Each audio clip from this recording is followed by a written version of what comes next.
ये तस्वीरें आप देख रहे हैं पश्चिम बंगाल से, जहां पर पीएम मोदी आज मौजूद हैं। पश्चिम बंगाल और असम के 2 दिन के दौरे पर हैं और यहां से पहली स्लीपर वंदे भारत ट्रेन को हरी झंडी उन्होंने दिखाई है। अब हावड़ा से गुवाहाटी का सफर सिर्फ 14 घंटे में पूरा हो पाएगा और वो भी अत्याधुनिक सुविधाओं से लैस इस नई आधुनिक ट्रेन में। इसके अलावा बंगाल को 3250 करोड़ की विकास की सौगातें भी पीएम मोदी अपने इस दौरे के दौरान देंगे। पश्चिम बंगाल में पीएम मोदी की मौजूदगी है और ऐसे वक्त में जब एसआईआर को लेकर और ईडी के रेड को लेकर एक सियासी हंगामा पश्चिम बंगाल में देखने को मिल रहा है और पीएम मोदी का इस दौरा है, इसमें मालदा से वो अपने दौरे की शुरुआत कर रहे हैं, जहां पर वो संबोधित भी करेंगे, जनसभा उनकी होगी। तो देखिए किन महत्वपूर्ण मुद्दों की बात वो यहाँ पर करते हैं। लेकिन इस बीच जो शुरुआत हुई है इस दौरे की, वो एक सौगात के साथ हुई है, जो पश्चिम बंगाल से यहाँ पर गुवाहाटी की तरफ जो सफर लोग करते हैं उनके लिए ये सुविधा है।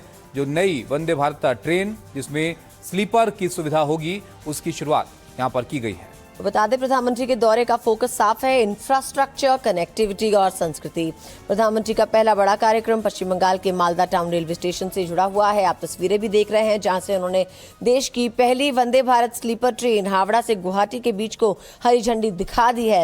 ये ट्रेन पूर्वी भारत और नॉर्थ ईस्ट के बीच रात में तेज, सुरक्षित और आरामदायक यात्रा का नया अध्याय मानी जा रही है। इसी दिन आज शाम को प्रधानमंत्री हुगली जिले के सिंगूर पहुंचेंगे, जहां करीब 830 करोड़ की विकास परियोजना का उद्घाटन और शिलान्यास भी किया जाएगा।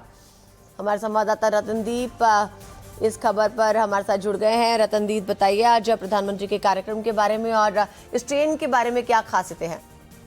देखिए, ये जो वंदे भारत स्लीपर ट्रेन है, ये पहली बार देश में चालू किया गया है, जो कि कोलकाता के हावड़ा से, पश्चिम बंगाल के हावड़ा से असम के गुवाहाटी के पास जो कामाख्या जंक्शन है वहां तक चलेगी और हफ्ते में 5 दिन चलेगी। तो ये कोलकाता और गुवाहाटी, जो कि पूर्वी भारत के जो 2 प्रमुख शहर हैं, इनको जोड़ेगी और इन 2 शहरों के बीच चलने वाले जितने भी ट्रेन हैं, इनमें से यही सबसे प्रीमियम ट्रेन रहेगी और ये एक ओवरनाइट ट्रेन रहेगी। इस रूट में कोई भी ओवरनाइट ट्रेन नहीं है।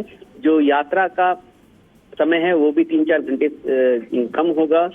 13-14 घंटे के बीच ये यात्रा पूरी की जाएगी और ये जो ट्रेन है ये सबसे प्रीमियम ट्रेन है, पूरा एसी है और इसमें बहुत नए फीचर्स लाए गए हैं। इसके जो डिजाइन है वो बहुत ही खास है और सबसे बड़ी बात है कि इसमें सुरक्षा के मामले पे बहुत नए फीचर्स को लाया गया है। जो गेट ऑटोमेटिकली लॉक होते हैं और सिर्फ स्टेशन आने पे ही खुलेंगे और इसके साथ साथ यहाँ पे जो पकवान भी सर्व किए जाएंगे ट्रेन में, वो भी बहुत ही लजीज होने की बात कही गई है, क्योंकि जब असम से ट्रेन चलेगी तो जो असम के जो पकवान हैं वो परोसे जाएंगे और बंगाल से चलेगी तब बंगाल का जो पकवान है उसका भी मजा ले सकते हैं जो सैलानी हैं या फिर जो बिजनेस ट्रैवलर्स हैं। तो एक गेम चेंजर के रूप में इसको देखा जा रहा है। बिल्कुल जाहिर तौर पर। और रतनदीप, देखिए ट्रेन जहां पर चल रही है हावड़ा और गुवाहाटी को कनेक्ट करेगी और पीएम मोदी का जो दौरा है इसमें असम का भी दौरा उनको करना है। जरा वहां पर भी उनके कार्यक्रम के बारे में आप बताइए, संक्षिप्त में बताइएगा।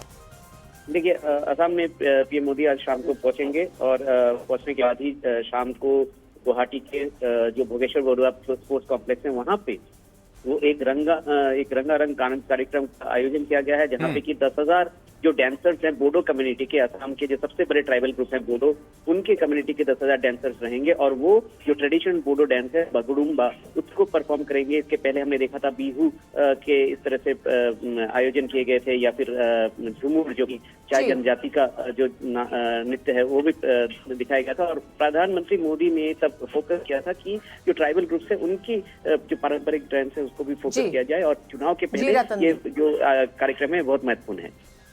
जी रतनदीप, बहुत बहुत शुक्रिया इस जानकारी के लिए। और मालदा में प्रधानमंत्री मोदी को देखने के लिए भारी संख्या में बीजेपी के कार्यकर्ता पहुंचे हुए हैं। मालदा से सीनियर एडिटर मनोज्ञा लोईवाल की रिपोर्ट देखिए। आप कहां से आए हैं, आज क्या विशेषता है और आपने जूते क्यों नहीं पहने हुए हैं? हम बजरंग दल से आए हैं और हम आए हैं मालदा शाहपुर से। हमने एक ही संकल्प लिया है कि जो राम को लाया है हम उसी पार्टी को हम सपोर्ट करेंगे और उसी पार्टी के जीत के लिए हमने एक संकल्प लिया है। भरोसा है इस बार बीजेपी जीतेगी? उसमें आया हम। कितना भरोसा है इस बार? पूरा 100% भरोसा है। इस बार क्या बोलते कुछ भी हो लेकिन बीजेपी आना ही है। आपके लिए कितनी बड़ी बात है, आज प्रधानमंत्री नरेंद्र मोदी के कार्यक्रम में क्या सबसे बड़ी अनुभूति लेना चाहते हैं? अनुभूति, हम हिंदू है, हिंदू को एकजुट करने के लिए हम लोग आए हैं।